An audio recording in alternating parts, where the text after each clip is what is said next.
오늘은 본문의 말씀을 가지고 우리가 시간이 많지 않습니다. 이 제목으로 함께 말씀을 나눠보겠습니다. 오늘 말씀은 우리들의 그 삶을 어떻게 살아야 좀 지혜롭게 살 수가 있을까 하는 그런 부분에 대해서 말씀을 주고 있습니다. 오늘 부분에 먼저 16절의 말씀을 보세요. 세월을 아끼라. 때가 악함이라. 라고 말씀하고 있습니다.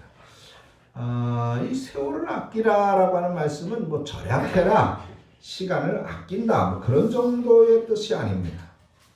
이것을 오늘 성경에서 살펴보면은 두 가지의 의미를 내포하고 있는 그런 말씀인데, 먼저는 이게 시간을 구원하라, 그런 의미가 있어요. 시간을 구원하라.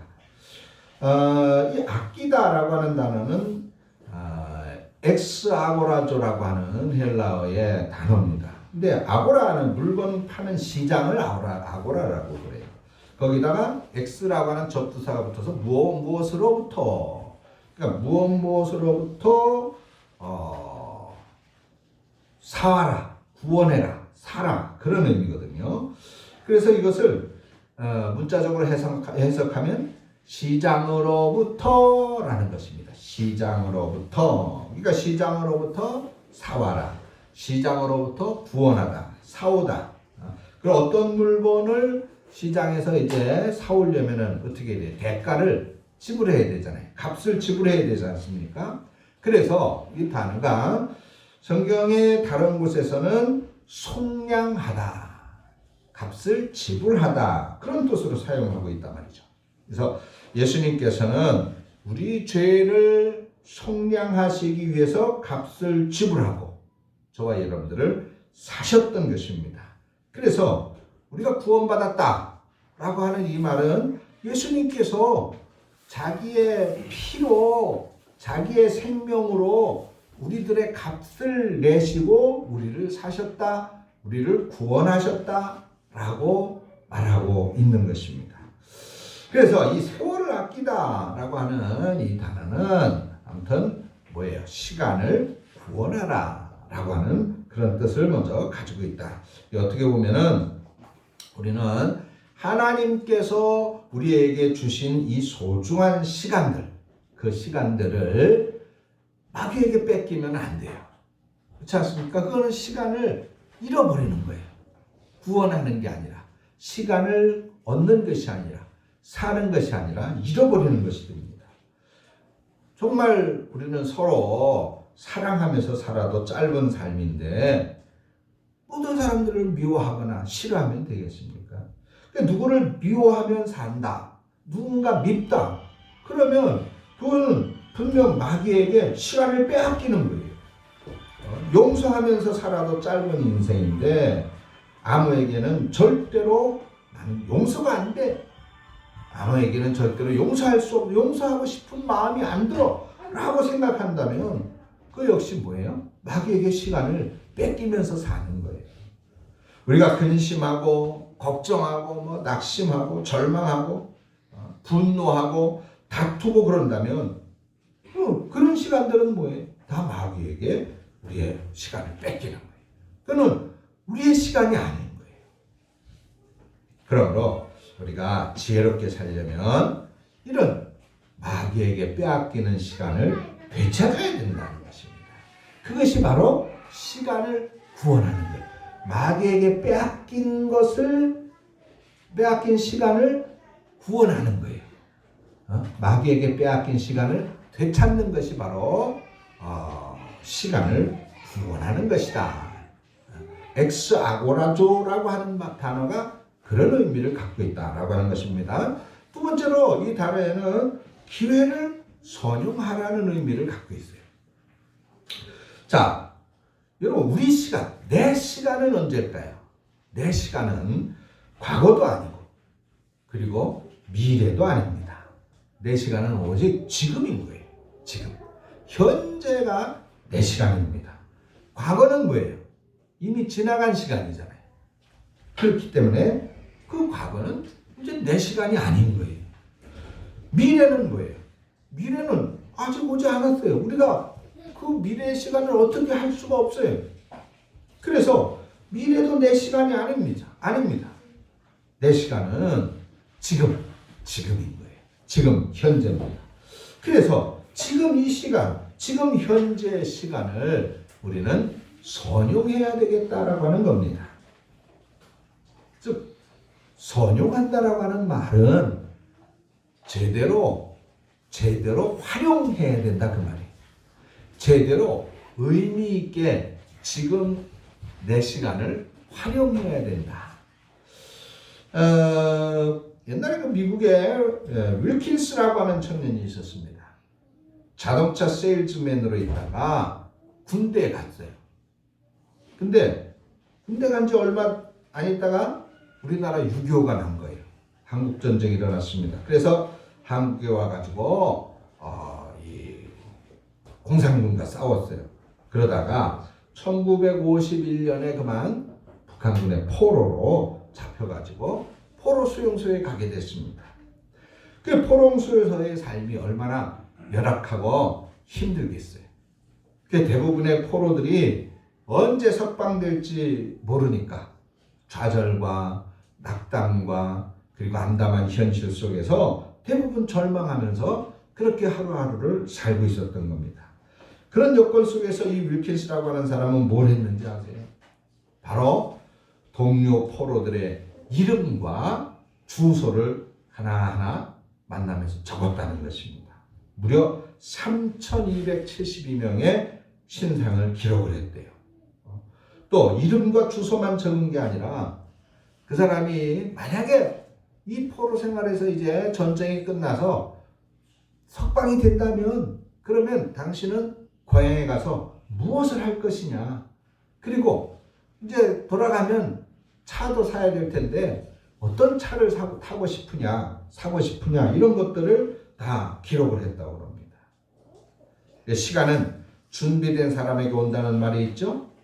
결국 전쟁이 끝나고 석방이 됐어요. 그러니까 고향으로 돌아온 이 윌킨스는 3,272명 이 포로 기간 동안 자기가 그 신상을 기록했던 그 모든 사람들에게 일일이 편지를 썼고 그 사람들을 하나하나 찾아다녔답니다. 그 결과 이 윌킨스는 500대의 자동차를 판매할 수가 있었다고 그래요.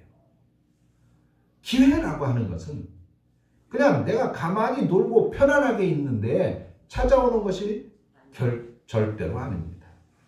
포로 생활 같은 그런 어려운 여건 속에서도 기회를 찾고자 하는 사람, 내 시간, 지금 현재 내 시간을 알맞게 제대로 의미 있게 활용하는 사람, 그런 사람에게 기회는 오는 거예요.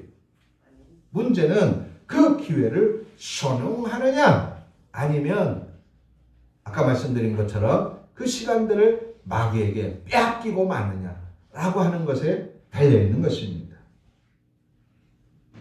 혹시 아시는 분이 있을지 모르겠습니다만 강원희 박사라는 분이 계십니다. 연세대 의대를 졸업하고 1970년도 강원도 속초에서 개업을 했어요. 그리고 그 속초에 그 무이르촌, 강원도 지역이니까 이제 산골, 그런데 병원이 없는 것, 보건소가 없는 그런 곳을 찾아다니면서 무료 진료도 하고 선행을 많이 했습니다. 그래 이런 좋은 소식, 소문으로 인해서 많은 환자들이 찾아오게 됐고 속초뿐만 아니라 또 다른 지방에서도 이 의사를 찾아왔다고 그래요. 그래서 병원은 환자들로 항상 만원이었다고 그러고 돈을 많이 벌었다고 그럽니다. 근데 어느 날 이 강 박사님이 폭탄 선언을 해요. 난 이제 한국에서의 의료 활동을 접고 네팔에 선교사로 가겠다라고 가족들에게 선언을 하는 것입니다. 그때 나이가 40대 후반이었다고 그래요. 잘 나가는 사람이었고 실력을 인정받는 사람이었고 돈을 많이 버는 사람입니다. 그야말로 편안하게 한국에서 생활할 수가 있는 그런 사람이에요. 그런데 네팔로 선교사로 가겠다고 선언을 했습니다. 그러니까 누구도 찬성할 리가 없죠. 가족들은 물론이거니와 친구들도 반대를 했습니다. 특별히 그 강 박사님의 아내가 반대를 하니까 이 강 박사님이 그런 말을 했다고 그래요. 여보, 내 인생에 있어서 꼬리나 머리 부분이 아닌 내 온전한 가운데 토막을 하나님께 드리고 싶은 것뿐이요 라고 했다고 그래요. 40대 후반의 외과 의사 펄펄 나는 때입니다. 힘도 있어요.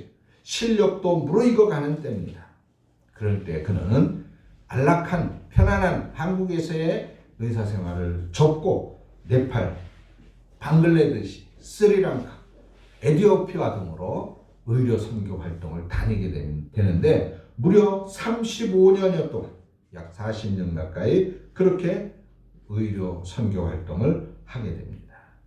이분에 대한 책이 출판이 됐는데 히말라야의 슈바이처다는 책이 발견됐어요.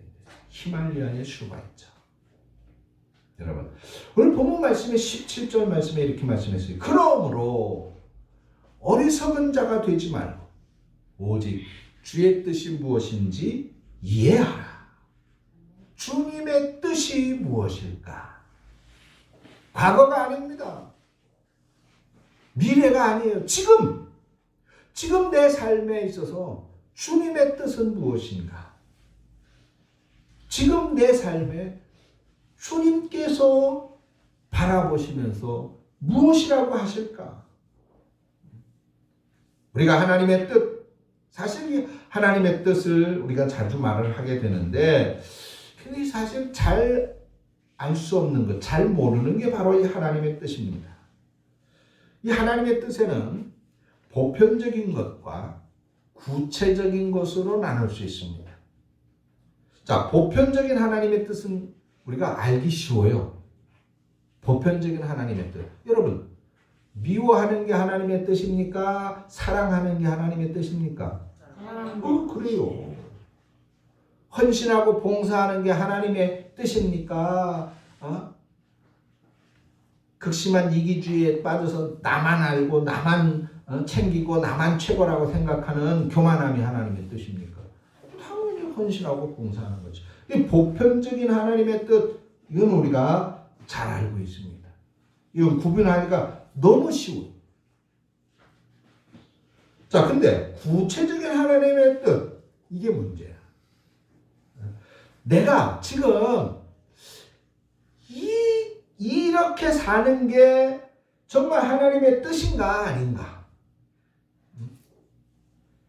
내가 이 일을 하려고 하는데 이 일이 하나님의 뜻에 맞는 일인가 아닌가? 라고 하는 것. 내가 이 사람하고 결혼을 하는 것이 하나님의 뜻일까 아닐까? 이거 분별하는 것이 쉽지가 않다는 것입니다. 그래서 우리는 많은 갈등을 사실 겪고 있어요. 어떤 목사님이 이런 갈등을 겪고 있는 미국에 있는 친구 목사에게 책을 한 권 보내줬다 그래요. 로버슨 그 목사님, 팻 로버슨이라고 하는 목사님의 그 책 하나님의 뜻을 분별하는 법이라는 그런 걸 보내줬다고 그러는데 이 목사님은 그 병자를 고치고 또 예언을 하는 은사가 있는 그런 분이었다 그래요. 그렇기 때문에 그 내용도 대단한 그런 내용일 줄 알았답니다. 근데 막상 보니까 의외로 평범한 거예요. 무슨 신비한 환상이나 또는 무슨 신비한 꿈이라든가 그런 방법으로 하나님의 뜻을 분별하는 그런 비결을 가르쳐 줄 줄 알았는데 그게 아니고 그냥 성경에 있는 하나님의 뜻을 강조하더라는 것입니다. 예를 들면 데살로니가전서 5장 16절부터 18절에 중요한 말씀이 있죠. 항상 기뻐하라. 쉬지 말고 기도하라. 범사에 감사하라. 이는 그리스도 예수 안에서 너희를 향하신 하나님의 뜻이니라고 말씀합니다. 데살로니가전서 4장 3절에도 하나님의 뜻은 이것이니 바로 너희의 거룩함이라 그랬어요. 하나님의 뜻이 무엇인지를 하나님은 분명히 우리에게 말씀하고 있습니다. 네가 그 일을 하려면, 그것을 결정하려면, 그러면 그것을 그 일을 하고 그것을 결정할 때 네가 거룩한 삶이 유지될 수 있겠느냐? 네가 그 행동을 할 때 너 거룩하다고 말할 수 있겠느냐? 네가 그 일을 결정했을 때 네가 기쁘고 감사할 수 있겠느냐? 거기에 답이 있다는 것이죠. 왜냐하면 그것이 하나님의 뜻이니까. 그래서 우리가 항상 기뻐하고 감사하는 그러한 삶을 살고 우리의 거룩함을 유지하는 그러한 삶을 살면 그러면 그게 하나님의 뜻이고 그 하나님의 뜻이 우리에게 드러나게 된다는 것입니다. 그러니까 이 목사님이 말씀하시고자 하는 것은 무슨 신비로운 어떤 환상이나 그런 꿈이나 무슨 음성을 들었다니 그런 것을 통하지 않고서도 이미 기록되어진 하나님의 말씀을 통해서 하나님의 뜻은 우리에게 분명하게 전달되고 있다는 것입니다. 특별히 우리가 하나님과 깊이 교제하면 우리는 그 뜻을 쉽게 잘 알 수 있습니다. 마치 부부가 같이 오래 살면 서로 닮는다 그러잖아요. 서로의 마음을 잘 알 수 있는 것처럼 하나님과의 깊은 영적인 교통을 통해서 우리는 하나님이 원하시는가 원하시지 않는가, 하나님이 바라시는 것인가 바라는 것이 아닌 것인가, 하나님을 기쁘시게 하는 것인가 마귀 사탄을 기쁘게 하는 것인가를 우리는 분명히 분별할 수 있게 되어질 것입니다. 아멘. 조지 뮬러 목사님 다 잘 아시죠? 고아들의 아버지, 기도의 그런 목사님이신데 이 하나님의 뜻을 아는 방법 6가지가 있다 하면서 이렇게 제시를 했어요. 먼저 내 마음을 비워라. 그러면 하나님의 뜻으로 채워질 것이다. 두 번째, 결과가 어떻게 될지에 대해서 신경 쓰지 말아라. 나한테 이익이 될 것인지 손해가 될 것인지 신경을 쓰면 하나님의 뜻이 아닌 내 의지를 따라가게 된다. 세 번째, 성령의 인도를 받으려고 애써라. 네 번째, 주변의 상황을 고려해라. 환경을 통해서 종종 하나님께서 역사하시기 때문이다. 다섯 번째, 말씀을 보고 기도해라. 그 가운데서 하나님의 뜻이 보여지길 간구하라. 여섯 번째, 마음에 평안이 있느냐 없느냐를 가지고 판단하라. 하나님의 뜻은 우리 마음에 평안을 준다라는 것입니다. 사랑하는 성도 여러분, 우리는 영원히 이 땅에 사는 사람들이 아닙니다. 우리는 죽어서 이 세상을 떠날 사람들이에요. 세상을 떠나면 그러면 거기에는 분명 하나님의 심판이 있습니다. 하나님의 심판은 불과 같은 거예요. 그 불은 의미 없고 가치 없는 것들을 다 태워버릴 것입니다. 그러나 그 하나님의 심판의 불에 타지 않는 것들이 있어요. 바로 여러분들의 믿음입니다. 여러분들이 하나님을 위해서 헌신하고 봉사하면서 산 그 믿음의 삶입니다. 하나님의 뜻을 따라서 여러분들이 힘들고 어려워도 굳게 견디며 산 그 믿음의 삶은 심판의 불에서 타지 않을 것입니다. 다른 것들은 다 타서 없어지는 것입니다. 이제 시간이 그리 많지 않습니다. 오늘 하루의 시간, 이번 일주일의 시간, 그리고 이 12월 한 달의 시간, 그리고 이 2020년 1년의 시간 많이 남아있지 않습니다. 우리의 시간이 영원한 것처럼 착각하면서 오늘의 삶에 파묻혀서 살아간다면 그럼 우리는 세월을 낭비하는 어리석은 사람이 되어지고 마는 것입니다. 내일은, 이번 일주일은, 이번 한 달은, 2020년은 모두가 다 내 것이 아닙니다. 지금이 바로 여러분들의 것이에요. 지금의 시간은 결코 많지가 않습니다. 지금, 항상 지금 내가 하나님의 뜻을 따라 살아가는가를 점검해 본다면 여러분들은 정녕 이 2020년 이제 한 달밖에 남지 않은 이 시간을 지혜롭게 살아가는, 그리고 마무리하는 그런 성도들이 다 되어질 줄로 믿습니다. 기도하겠습니다. 하나님 아버지 귀한 은혜와 사랑을 감사합니다. 벌써 2020년 코로나라고 하는 정체불명의 바이러스와 싸우다 보니까 언제 다 지나갔는지 모르게 지나가 버리고 이제 한 달 남지, 한 달도 못 되게 벌써 시간을 다 보내버렸습니다. 그리고 이제 남은 이 한 달, 우리는 또 무엇을 해야 할지, 어떻게 마무리해야 될지 불안한 가운데 있습니다. 대표 기도자의 기도처럼 모든 사람들의 마음에 감염의 두려움이 있을 뿐입니다.